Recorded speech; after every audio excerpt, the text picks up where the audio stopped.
السلام عليكم البنات، كي دايرين؟ لاباس عليكم؟ مرحبا بكم في قناتكم قناه وصفات آية. اليوم ان شاء الله باقتراح جديد وزوين بزاف واقتصادي.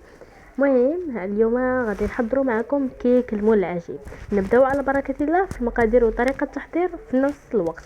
عندنا هنايا 3 ديال البيضات يكونوا بدرجه حراره المطبخ وبحجم متوسط. غادي نزيدوا عليهم واحد كاس ديال سنيده. بالنسبه للقياس فراه بقياس كاس العنبه. هذاك الكاس كيف ما شفتوا اللي عبرت به راه عنده نفس القياس ديال كاس العنبه. هنايا نبداو نخدموا مزيان مزيان هاد البيض والسنيده ديالنا على هذا الشكل. المهم تقدروا انكم تخدموه بالخلاط اليدوي اولا بالخلاط الكهربائي اولا بالباطر كيف ما كتشوفوا هنايا. المهم غادي نبقاو نخلطوه حتى تشوفوه وصل لكم لهذه المرحله هذه اولا حتى تحصلوا على هذا القوام هذا. ما كيبقاش اللون ديالو في اللون اللي كان فيه في الاول، كيولي اللون ديالو ابيض. المهم هنايا ان شاء الله نبداو نضيفوا الزيت. غادي نبداو نضيفوا كاس الا ربع ديال الزيت بالقياس بكاس العنبه، واللي غنبداو نضيفوه تدريجيا بشويه بشويه حتى كيكملنا داك الكاس. من بعد غادي نضيفوا واحد قبصه ديال الملح. بالنسبه للقبصه ديال الملح فهي والفاني فنسيت ما ضفتهمش في الاول مع سنيده. المهم بالنسبه للسكر ديال الفاني فكياخذنا 7.5 غرام. غادي نضيفوا كذلك كاس ديال الحليب بهذه الطريقه هذه كيف ما شفتوا. وغادي نبداو ان شاء الله نخلطوا. كيف ما شفتوا راه ما بقيتش كنخلط بالخلاط الكهربائي، راه بديت كنخلط فقط بالخلاط اليدوي على هاد الطريقه تماما كيف ما كتشوفوا. صافي من بعد ملي كنحصلوا على هاد القوام هذا اولا من بعد ما كتجانس لنا المكونات جيدا فغادي نبداو نضيفوا بالدقيق. بالنسبه للدقيق فكيكون على حسب الخليط، ولكن كيف ما كتشوفوا هنايا انا راه ما غاديش نحبس الفيديو نهائيا يعني حتى كنكمل الدقيق نهائيا. وصافي هادشي كيف ما كتشوفوا. ولو نعطيكم مثلا القياس فالقياس كيبقى على حسب الحجم ديال البيض وعلى حسب كذلك النوعيه ديال الدقيق، ولكن بالتقريب هانتوما غادي تشوفوا معايا في لا فيديو. غنبقاو نضيفوا بحال هكذا الدقيق تدريجيا ونخلطوا حتى نحصلوا على القوام اللي حنايا محتاجينه، والقوام اللي غادي يعطينا واحد الكيكه اللي هشه ورائعه وزوينه بزاف.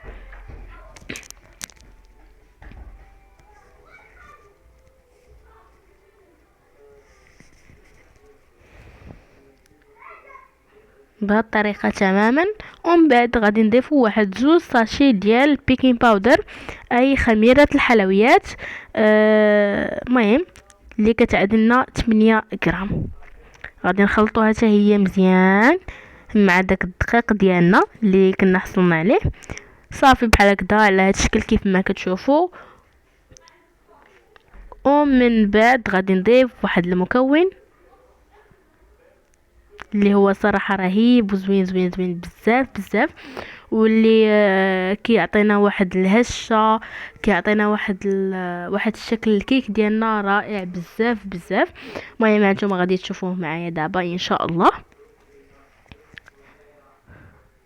علاش كندير لكم بحال هكداك كنهز الفوي حتى الفوق وكنبقى ندير بحال الخطوط ملي الكيك ما كتبقاش ملي داك الخليط ديال الكيك ما كيبقاش يعطينا واحد الخطوط اللي هما متقطعه، كنعرف بان الكيك صافي راه ما بقاش خصني نزيدو لا دقيق لا والو.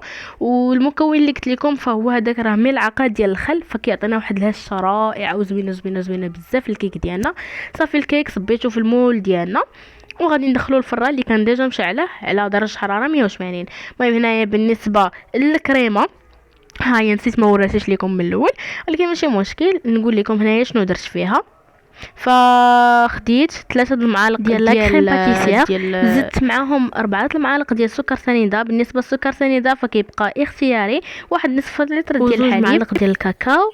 وغادي نضيفوا ليه كذلك واحد الياغورت اللي هو بنكهه الفاني وفانيا وحده. ودرت كذلك واحد الملعقه ديال النسكافيه، ملعقه صغيره. صافي غادي نبقاو نخلطوا هكاك فوق النار حتى كتولي عندنا واحد الكريمه اللي هي جاهزه كيف ما كتشوفوا معنا تماما. وهذا هو الشكل النهائي ديال الكيك ديالنا كيف ما كتشوفوا. فزوقتو تمايا بدانيت ديال الشوكولا ودانيت ديال الفاني. المهم هادشي هذا.